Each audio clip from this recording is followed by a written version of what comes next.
I was hoping to have everyone introduce yourself, and then I think it'd be really interesting if you could share with us what was the first moment or what was the first experience that got you thinking about neuroethics? Particularly, when did you start thinking about neuroethics distinct from just being a good person and being an ethical person? But when did you start cluing into the idea that this neuroethics thing, I need to be mindful of that, or maybe I even want to make my career in investigating that? I'm Karen Rommelfanger, and I'm a neurotech ethicist and strategist. I am housed at Emory University in the Center for Ethics, where I run a neuroethics program, and I also run a neuroethics and neurotech innovation collaboratory. That all came from a long background in training in neuroscience, and before that, I think a long-standing interest in what the mind was. I think I talked a little bit about this with you guys offline, but I had this dual interest in art and science, and I'd kind of been pursuing those two tracks at a parallel level. I was interested in music, and I was interested in drawing and painting, and I thought that this was kind of a representation of the power of the mind, and I thought, I want to study this at a different level that's currently inaccessible to me. I want to study the brain. That was what oriented me in my neuroscience research, and then at some point in neuroscience I was doing a live recording of a single cell, and what we do when we record those cells and make sure we're in the right place in the brain with those cells is we transform that electrical activity into audio signals. And I was listening to those audio signals as there was this live activity, and I was thinking, oh my God, this is not where the mind is. And, kind of almost had this moment of what have I been doing with my life? So anyway, went into this other spin where I pursued neuroscience for a long time, but then started thinking well, what am I really caring about with neuroscience? There are these broader questions about what it means. What does the science mean? And that's when I found through a bunch of reading that there's this thing called neuroethics, even though it still remains ill-defined, but it seemed to be the common word that was around all these interests I had around how the brain is related to emotion, how it's related to identity, how one sees the world. And now I've just been going down that rabbit hole and trying to, meet anybody else who has a shared interest and enthusiasm for it. I'm Stephanie Knopfel. I'm a program manager at Facebook Reality Labs. We are developing non-invasive neural interfaces as an input to augmented reality glasses or virtual reality systems in the future. So on that team, I manage our scientific collaborations. I also lead our neuroethics program. I've been at Facebook for about a year. Prior to that, I was at DARPA as a contractor and scientific advisor. Super cool job. We got to work with these wonderful PIs and CEOs on everything from sensory neuroprosthetics to invasive high bandwidth cortical interfaces to spinal cord injury. So it was really the full breadth of neurotechnology. My training's actually biomedical engineering through and through, all BCI work. My undergrad and master's was in somatosensory neuroprosthetics. My PhD had jumped across the sulcus to motor cortex and worked on motor neuroprosthetics. How I got into ethics is actually by nature of being a college student. I started getting involved in human rights issues and these biomedical engineering ideas of what happens when you're comatose, what sort of rights do you have, when does life begin? And at some point I decided maybe I should make this more part of my day job. And so I kind of shifted from general ethics and human rights to neuroethics. My first publication was on neuroethics and personhood. And from there, just kept finding out very interesting paths to go. Every one of my theses, undergrad, master's, and PhD has an ethics chapter. One became a publication, another kind of became a modus operandi of sorts. How did I get into neuroethics? Since I was an undergrad, I was very interested in the brain. So I came to college knowing that I wanted to major in brain and cognitive science. And that's what I did. I thought I wanted to be a neuroscientist. And it's interesting to hear these similar kind of trajectories and other people's stories. I spent a lot of time working in neuroscience, mostly cognitive neuroscience labs throughout college. Worked in some very interesting ones. Did that also, worked as a research assistant for another year after college in a few labs. At the same time, I was really interested in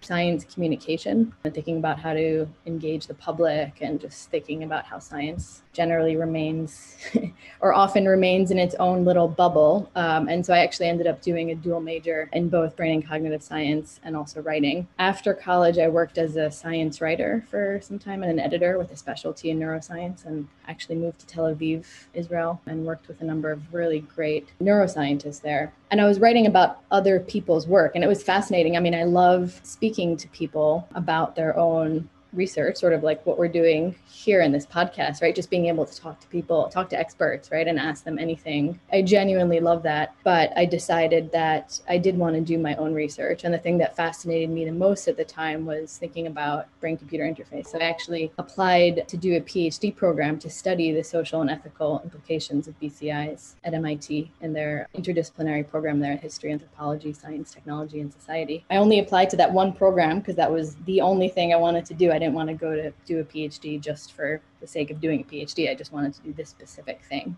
Got in, moved back to the States, started the program, and realized that what I wanted to do felt a little too speculative for a PhD, that there wasn't a lot to sink my teeth in at that time. But I'd heard about this do-it-yourself brain stimulation movement maybe in my first or second year of the PhD. This was maybe 2012, 2013. And so I started studying it really from a sociological perspective. And I found that where other people were talking about the things that I found interesting about do-it-yourself brain stimulation, that conversation was happening in neuroethics. So that's how I got into neuroethics. That was kind of my first pathway in, and then it just kind of expanded from there, both in terms of thinking about neuroethics, but also in thinking about do-it-yourself endeavors and direct-to-consumer health technology and the challenges, the social and ethical challenges that those are creating. And I realized I actually never introduced myself, so I'll do that now. My name is Anna Wexler. I'm an assistant professor in the Department of Medical Ethics and Health Policy at the University of Pennsylvania Perelman School of Medicine. And I run the Wexler Lab. I have a great little group, and we look at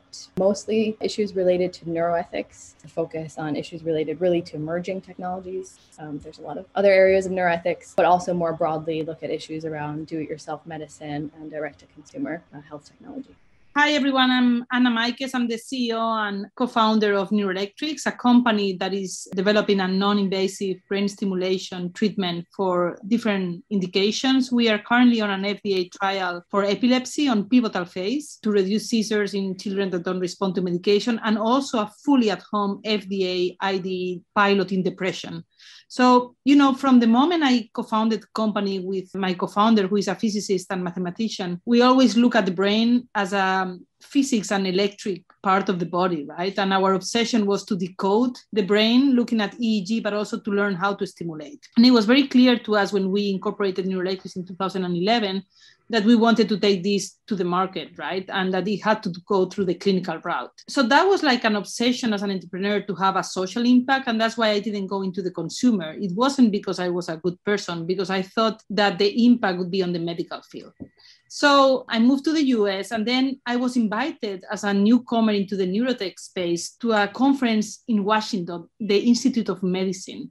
And I think there, it's a bit sad to say, but Jeff Nye from J&J was the person that invited me. And he was in Johnson & Johnson. He was passionate about neuromodulation. And he said it would be good to have the big company and the newcomer. And they say, Anna, you're the newcomer, you're coming with me, right?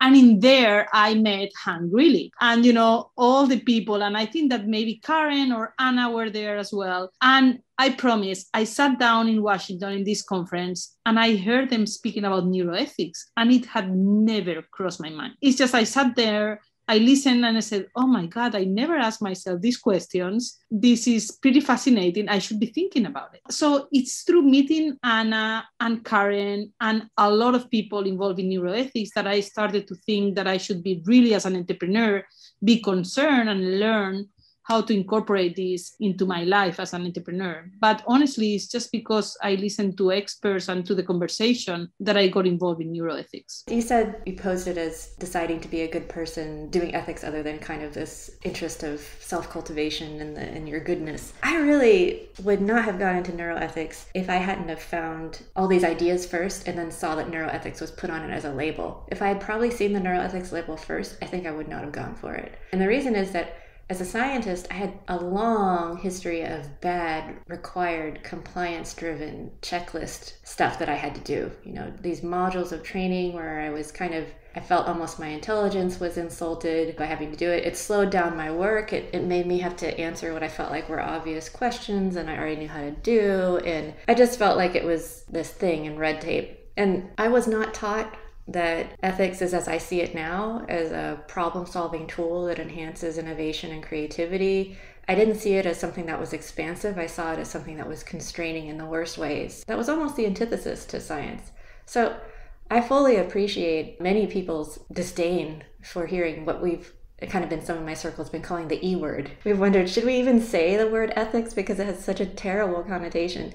Although I will say AI ethics and kind of the proliferation of AI ethics entities within larger companies has kind of helped restore some of that in the conversation around the E word, so you can say it freely and people get it a little better. But I think in our neuroscience communities, we still have a lot of outreach to do in that space. There's a lot of damage that was done by scientists' training of ethics. I'm continually frustrated by that, actually.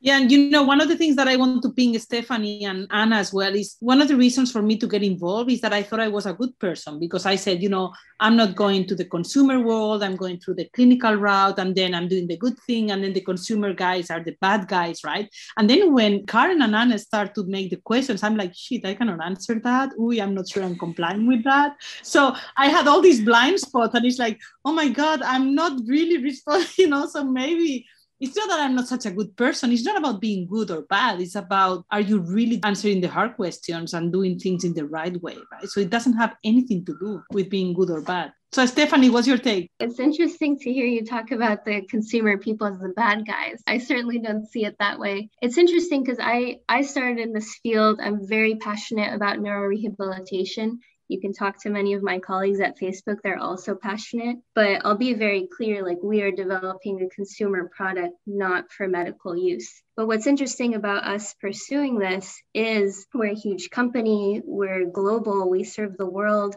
And I think there's an avenue where we can make neurotech more accessible and maybe normalize it in a sense so that when people who do want to use neurotechnology for rehabilitation, it's more of a common thing. So maybe you can wear your device for interacting with a virtual reality system.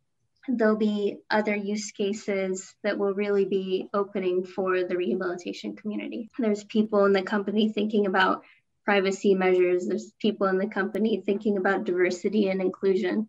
So we get to attack a lot of these ethical questions in a cool way. I mean, it's not that the consumer were the bad guys. For example, I adore Ariel for interactions. She has the Muse headset, right? I'm doing brain stimulation, right? So when you're stimulating the brain with electrical current, I have always been more cautious than on the EEG reading side, right? Because I do believe that stimulating a brain, some of the scientific uses or the science is not strong enough to know the long-term effects, right? So that's where I'm more cautious on the consumer side, than not something like EEG or, brain-computer interfaces, right? Which I believe are on another league, right? Absolutely. Yeah, when we aren't approaching neural stimulation, we're purely doing neural recording. I'll just jump in and add that I think both Steph and Anna, you're pretty unique in this space, given that you are coming from companies, but both of you have really proactively engaged with neuroethics in a pretty significant way. And I was going to give a plug to your piece, I just pulled it up here, that you wrote an A-job,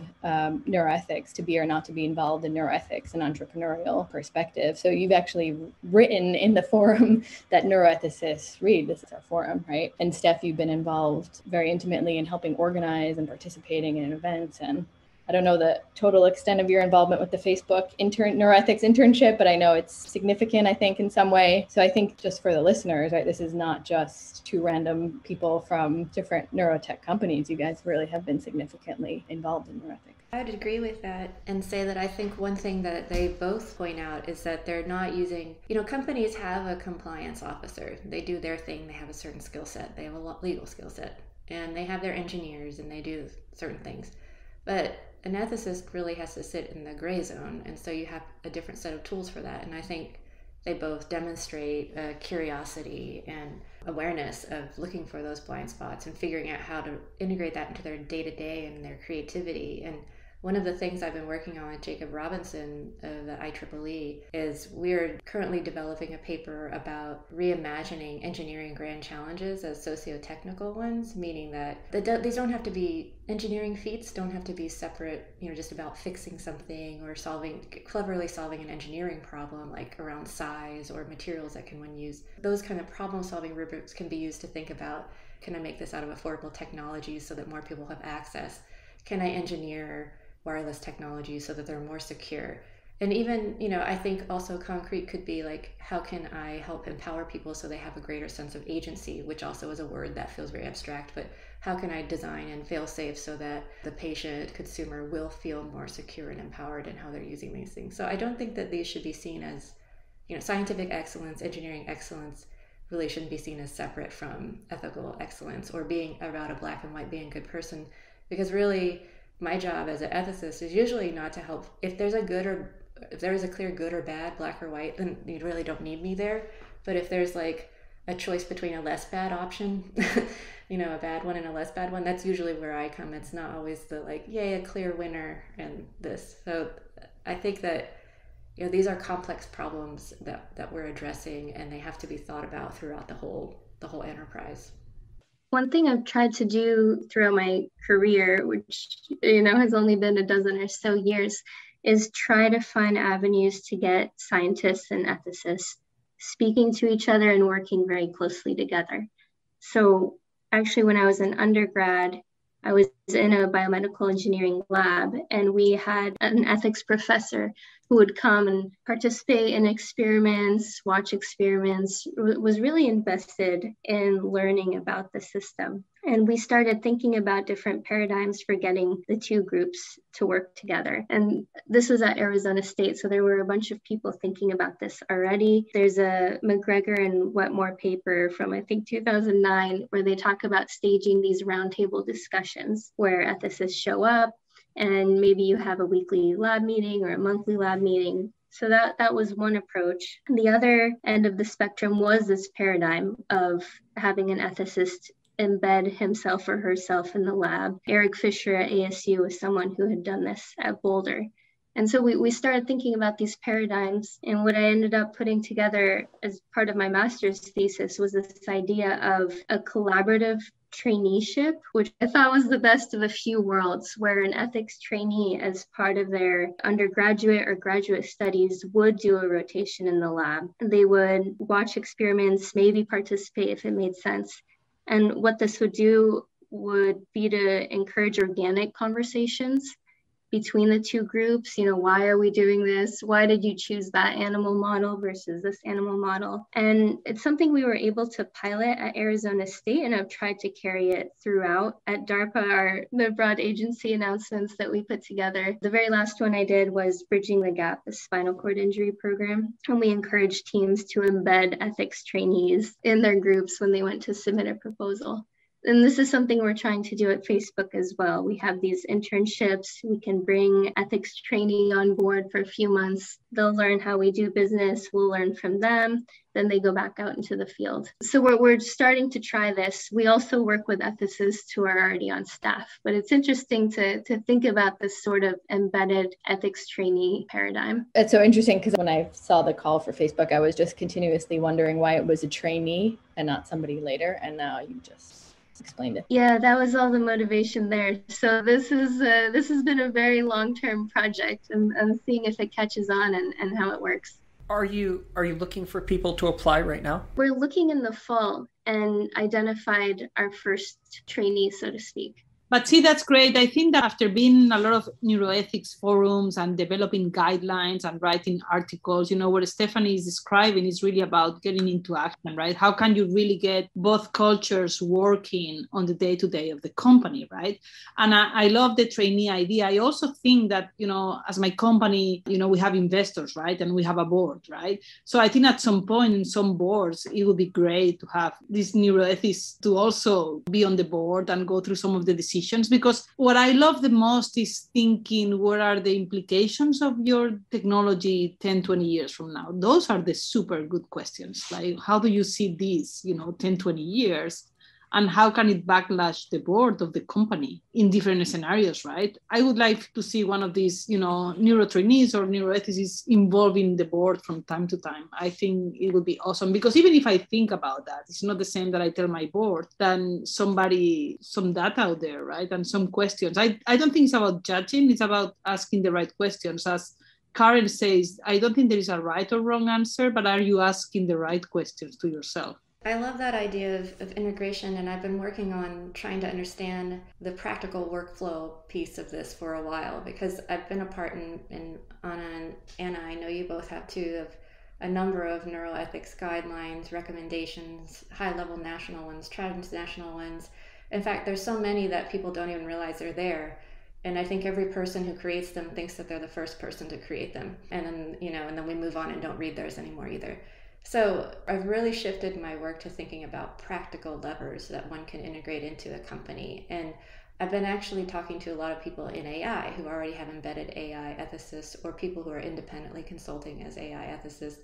And what I've learned is that there's good ways, it seems like, to employ an ethicist in a company, and there are some bad ways. And the bad way right off the bat is to not have that person in a position of legitimate power. If you have that person be seen as subservient to the science, or if you see that person as not a thought partner, or that person is answering to someone or constrained in what they can truly offer as a critical eye, then that's a problem. If they're junior, that's a problem because they're not really a partner. That's why I like Anna's idea about the board kind of interface. If they're in the wrong department, that's a problem. So if they're in the public engagement department, or which is part of the marketing department, there's very low impact and trickle. It's a different function. It's not a problem-solving function. It's a market research function. If they're in the compliance office, it's a problem because they probably are hired lawyers and don't have the skill. So I've been surveying a lot of these problems and the frustrations of people who have been brought into that. There's not a lot of places who have a sophisticated infrastructure for an ethicist at a high level that's skilled. And there's things that people want, and there's things that they will pay for. So a lot of people, if you can get them to have an affinity for an ethicist, they'll say like, yeah, I totally would take that. And you're a good person, right? So you'll do that for free.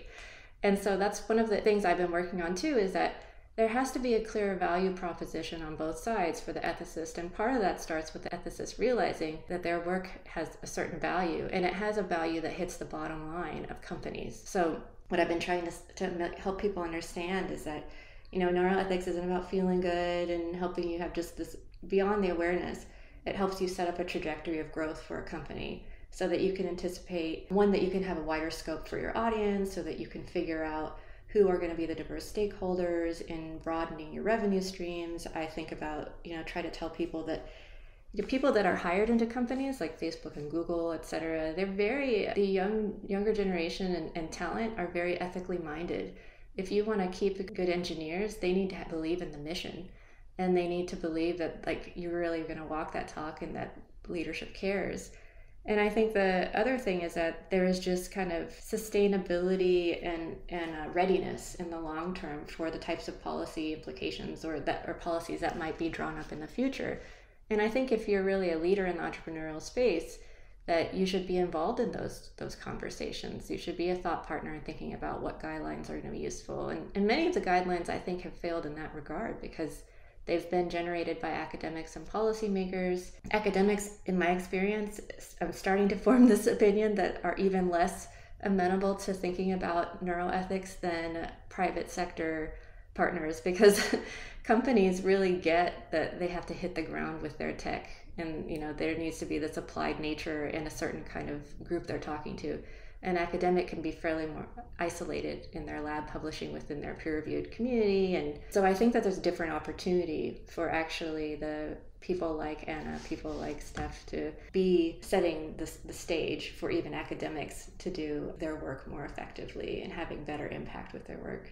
And the bottom line is that most of these academics, that part of this inspiration came from working with the Global Brain Initiative. So I co-chair a group integrating neuroethics into all these national level brain research projects, and Anna has been there. And one of the things that we've talked about is, gosh, in the end, all these governments have invested a significant amount of money into brain projects, and we want to make sure that the products and deliverables of that end up being scaled and disseminated. And it's really going to be critical to have a private partner, not a private sector partner who can help with that piece of the rollout and thinking in different ways for it. But there's been this gap in conversation between those groups. And so I've also had a similar issue trying to figure out how do we fit the neuroethics into this broken flow where even the science isn't meeting. Actually, with Laura Specker-Sullivan, I've been thinking about a paper under review now. We're thinking about how neuroethics can have a greater impact and how we can shift to focusing on implementation. So criticizing sort of the same things that Karen was saying. So neuroethicists have been really good at putting out guidelines, but a lot of those guidelines don't get seen. They just stay behind paywalls. It's not clear who reads them, if anyone reads them. And to Anna's point, right, they're not necessarily practical, right? So if you outline a principle, that's great, but then what is somebody working at a neurotech company supposed to do with that principle, right? So I think there needs to be greater focus on, okay, we have these guidelines, we have these principles, what's the next step, and what can we look to, what's worked in other spaces, what can we look to then figure out how to do that? And I think AI ethics is a really good place to start. And Karen, I'd be interested in hearing more about what you found. I also have somebody in my lab who's been actually researching the issues similarly. I think another challenge to add to that is, and it's something we talked about at the Neuroethics conference when we talked about the challenges of ethicist industry collaboration, right? These are not always easy interactions. And I think especially when you have ethicists, right, in academia, even when you have ethicists within the companies, right, as we saw with Google and Timnit Gebru, what happened there, right? Even there it can be fraught, but especially when you're working with outside ethicists, right? So there's concerns about costs, like where is the money flowing? Is there money flowing? I write about this space. I want to feel free to critique companies and critique the space, but I also want to help have a practical impact and work with the companies to help think about ethical development of their products and ethical, what ethical considerations can come into play. So the financial part is a really big thing, but even without that, right? When you develop relationships, you're less free to criticize. So I've been very conflicted about how to proceed, but I think there's a way to do it. And I've been thinking about ways that it can be done, but it's tricky and it's bumpy. And there's a lot of issues that I think really haven't been totally worked out yet.